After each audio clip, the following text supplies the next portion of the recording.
Mirando hacia el oeste, contemplando una más de las muchas puestas de sol de nuestra vida, revisamos la panorámica de nuestra vida y entramos en confrontación con nosotros mismos.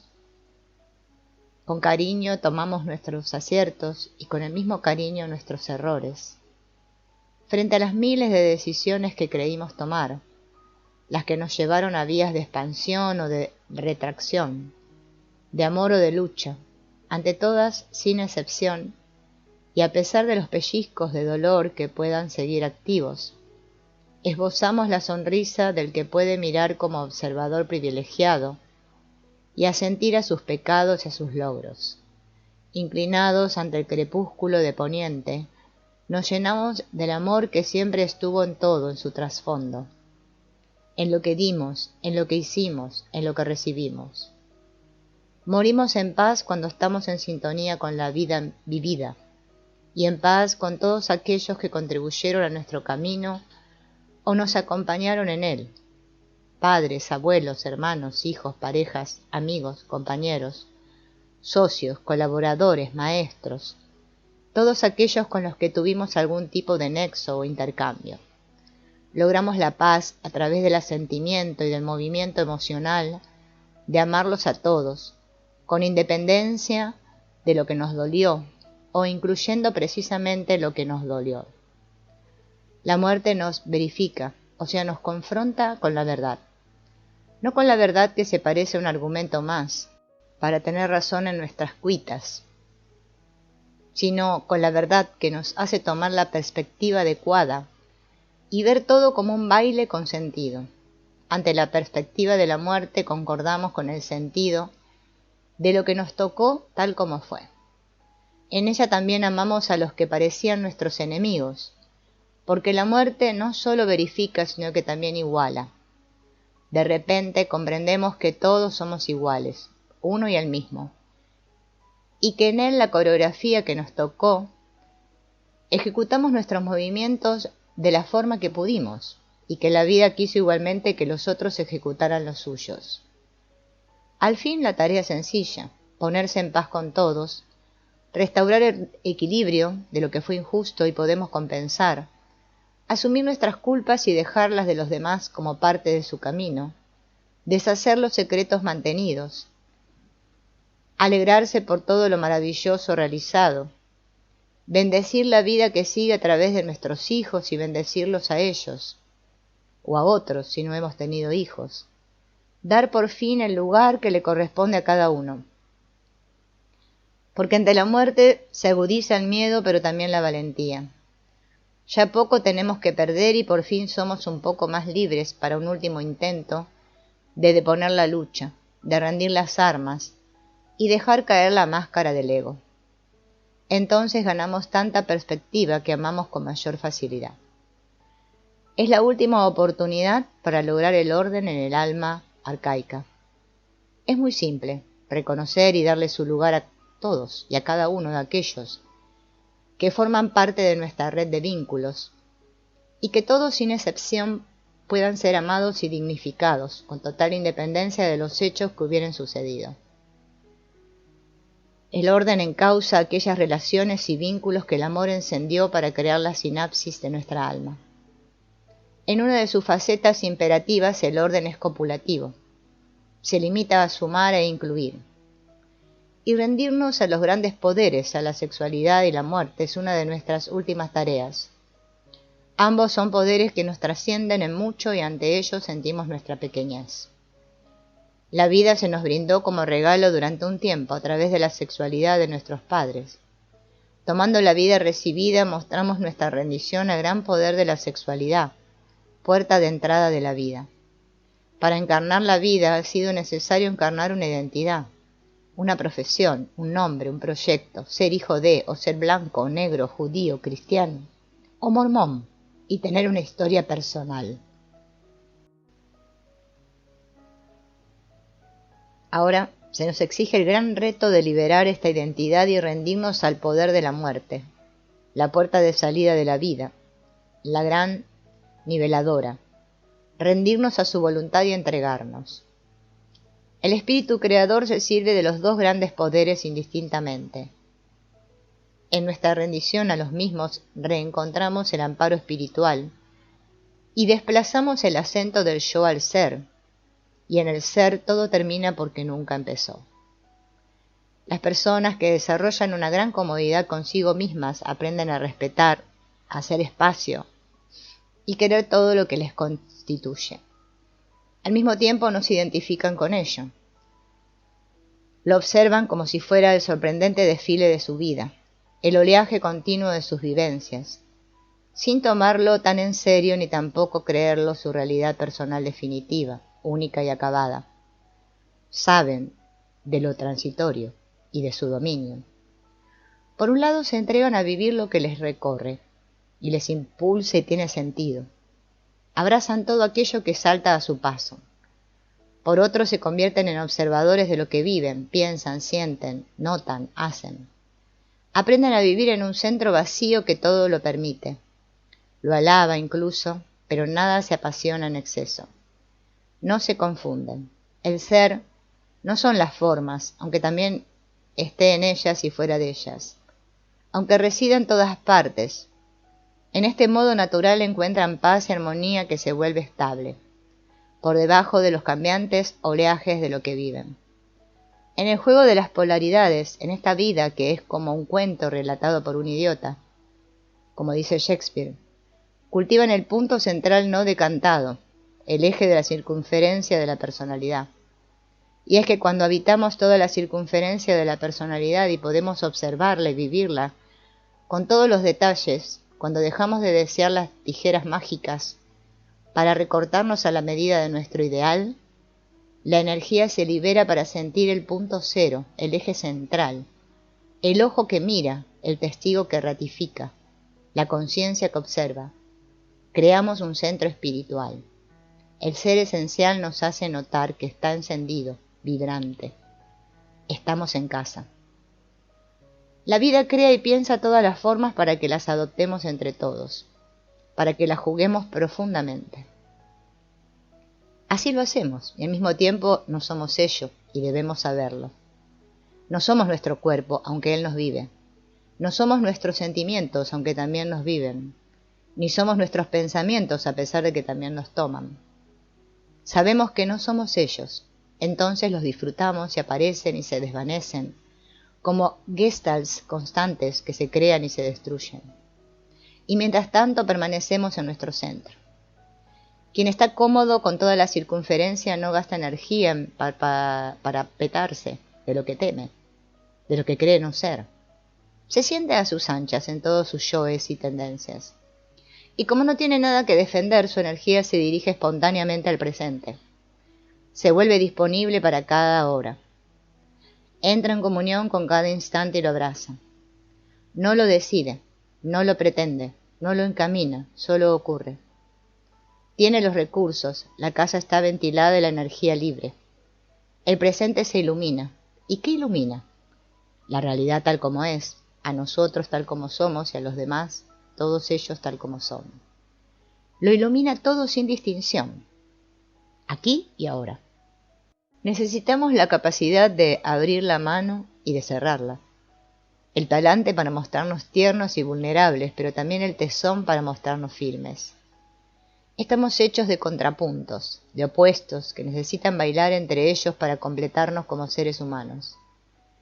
La vida, por ejemplo, es una coreografía continua con la muerte. En nuestro repertorio de experiencias necesitamos la posibilidad de decir un sí y la opción de proclamar un no, de inspirar y expirar. Un verdadero sí se sostiene en la libertad de poder elegir un no.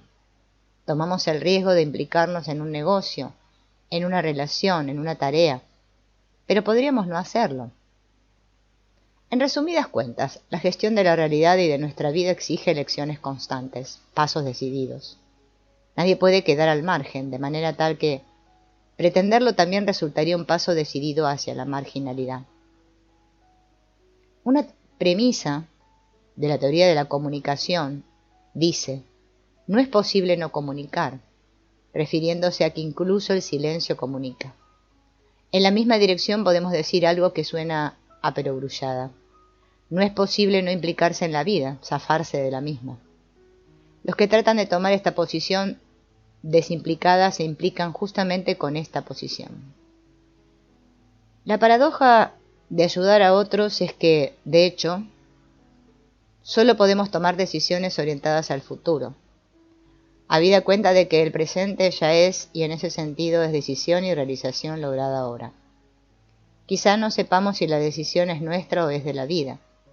Quizás dudemos de si somos nosotros quienes hacemos algo o es ello, la vida, el misterio creativo, quien lo hace a través nuestro. Lo cierto es que sobre el pasado nada podemos decidir porque ya fue, y lo fue de modo irrevocable. Entonces nos queda únicamente el recurso de trabajar la actitud con que vivimos lo que ya fue, y elegir nuestra manera de sentirlo, encararlo, recordarlo, aprovecharlo y aprender de ello. Pues como también decimos, y es muy sabido, no podemos elegir todo lo que vivimos, pero sí la actitud que tomamos ante ello. En un sentido, la ayuda que damos o recibimos demanda la responsabilidad de nuestras vivencias, valores, sentimientos, conductas. Nos incita a escuchar con seriedad nuestro cuerpo, emociones y voces internas.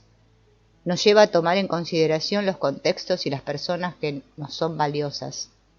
Nos enfrenta a tomar posición sobre lo que deseamos vivir ahora y en el futuro, en el plano de la voluntad y las apuestas personales. Pero en otro sentido, la gran mayoría de los problemas y sufrimientos que padecemos guardan relación con aquello que vivimos en el pasado, sea lejano o reciente, y con los hechos que visitaron nuestra existencia. Es muy posible que no los hayamos podido integrar, elaborar, digerir, aprovechar y usar al servicio de nuestro bienestar y crecimiento. Tal vez no hemos logrado culminar el proceso de aceptarlos y amarlos tal como fueron. Cualquier problema hunde sus raíces en el rechazo. ¿De qué? Pues, de lo que es, de lo que somos y de lo que son. Podemos decir en sintonía con Arnaud Desjardins, oposición es sufrimiento. O lo que es lo mismo, sufrimos con aquello que rechazamos, en un intento fracasado de lograr estar mejor con ello. Al darle la vuelta al calcetín surge la otra cara de esta máxima: asentimiento y felicidad.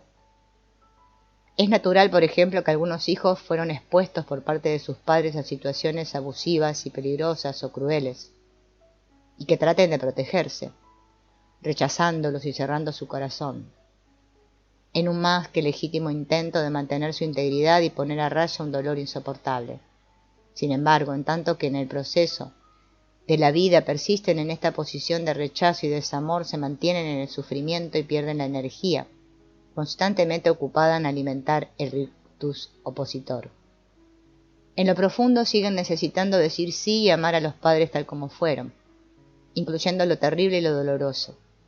Y al mismo tiempo resulta imperioso que en el plano del amor infantil dejen de protegerlos, liberándose de las culpas y vergüenzas por lo que pasó. De este modo respetan que es a ellos, los padres, a quienes les corresponde llevarlas con dignidad. Permanecer enojados con el destino porque nos trae una enfermedad o un hándicap, o cualquier impedimento o contrariedad también es algo muy común. Es muy normal que ante noticias graves se sucedan gritos de oposición, pesar o enojo. Sin embargo, mantener en el tiempo toda la energía enfocada en oponerse a lo que ya se impuso es energía de sufrimiento. Al revés, la energía que se usa para integrar, aprender de lo ocurrido y darle la bienvenida nos fortalece. Entonces podemos edificar sobre los cimientos sólidos de lo que es, y no sobre los cimientos frágiles de lo que debería o podía haber sido. Sin duda, amar lo que es exige a menudo un intenso proceso emocional, hasta llegar a aceptar lo que parece difícil o inaceptable. Y no es fácil, por ejemplo, integrar pérdidas, duelos, desamores, ruinas, crueldades. Pero se sabe que aquello que pretendemos evitar nos persigue, y que aquello a lo que abrimos nuestro corazón nos deja libres. Como dice San Agustín, ama y haz lo que quieras. ¿Qué hay de malo en la realidad que vivimos? sea la que sea. ¿Qué habría de malo en quedarse en blanco caso de que llegaría a suceder si uno lo pudiera tomar incluso con humor? Aquello de lo que escapamos nos persigue. A la inversa, lo que podemos mirar a los ojos y aceptar se convierte en aliado, por muy monstruoso o terrible que nos parezca. Viktor Frankl, autor de El hombre en busca del sentido, lo sistematizó como técnica terapéutica, a la que bautizó con el nombre de intención paradójica. La intención paradójica consiste justamente en aumentar aquello de los que nos pretendemos apartar. Por ejemplo, si deseamos liberarnos de la depresión, intentamos voluntariamente deprimirnos un poco más. Si lo hacemos bien, quizá descubrimos que en lugar de hundirnos más, esto nos lleva a flotar. Si tenemos miedo, tratamos de aumentar el temor hasta que lo vemos a la cara y lo manejamos. Si nos sudan las manos, nos damos mensajes para que suden más, pues es justo lo que hará posible que suden menos.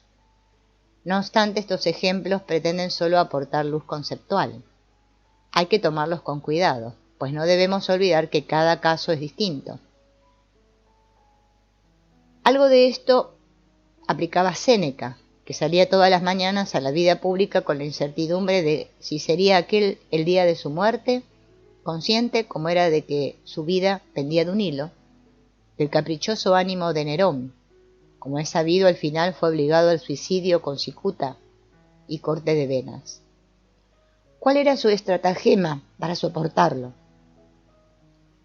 Antes de salir dedicaba un rato a generar en su cabeza las peores fantasías acerca de lo que podía ocurrirle hasta que lograba familiarizarse con ellas. En una especie de autoinmunización, trataba de ponerse en sintonía con todas las opciones posibles. Lo que luego pasara durante el día siempre le parecía mejor, pues internamente estaba libre. Podía asentir a todas las opciones, principalmente la de morir y la de seguir viviendo. Y decía: si consideras de antemano todo lo que puede pasar como si debiera pasar, se atenúa el choque de la desgracia. Estamos mal cuando no nos sentimos libres, y no nos sentimos libres cuando nos oponemos a cualquier cosa que la vida nos trajo o que nos puede traer, lo cual no es nada nuevo para la mayoría de las tradiciones de sabiduría, que concentran su mensaje de una manera soberanamente simple. Abre tu corazón a cada instante. En esta misma dirección, en terapia Gestalt, decimos que cambiar consiste en el proceso de ser y asumir lo que somos, y no en convertirnos en algo diferente. Pablo Neruda nos regaló esta frase: para nacer he nacido, para encerrar el paso de cuanto se aproxima, de cuanto a mi pecho golpea como un nuevo corazón tembloroso. Algunos enfoques de ayuda centrados en la pragmática comunicativa y en generar desatascadores para los problemas de comunicación formulan que las soluciones que intentamos para encarar vivencias que nos resultan difíciles de asumir se acaban convirtiendo en las dificultades que deben ser removidas. Si podemos amar nuestro sudor, ya no lo evitaremos para paradójicamente seguirlo fabricando. Si podemos amar nuestra inseguridad, ya no seremos víctimas de tratar de pasar siempre por personas seguras, lo cual nos llevará con certeza a sentirnos inseguros. Las vivencias humanas están cargadas de paradojas y rehúyen ser encuadradas en lógicas cartesianas, pero podría decirse que en el fondo sufrimos porque nos oponemos a alguna vivencia, a alguna realidad, a alguna persona. A ello apuntan las terapias que buscan soluciones. De la misma manera que Fritz Perls dijo que la terapia, refiriéndose a la Gestalt, es algo demasiado beneficioso para restringirlo el tratamiento de los enfermos. También es bueno saber que las muchas terapias y enfoques centrados en la expansión amorosa y el crecimiento interior suelen procurar un efecto profiláctico adicional. Preparan para una vida más ligera y gozosa. Entrenan para los momentos difíciles.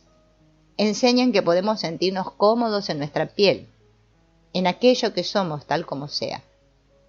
Que podemos confiar en nuestros recursos y competencias en cualquier contexto que nos toque lidiar. Que podemos, en definitiva, apropiarnos de nuestras experiencias y de nuestra verdad interior en lugar de apoyarnos en ideologías y dogmas, por muy brillantes o razonables que parezcan.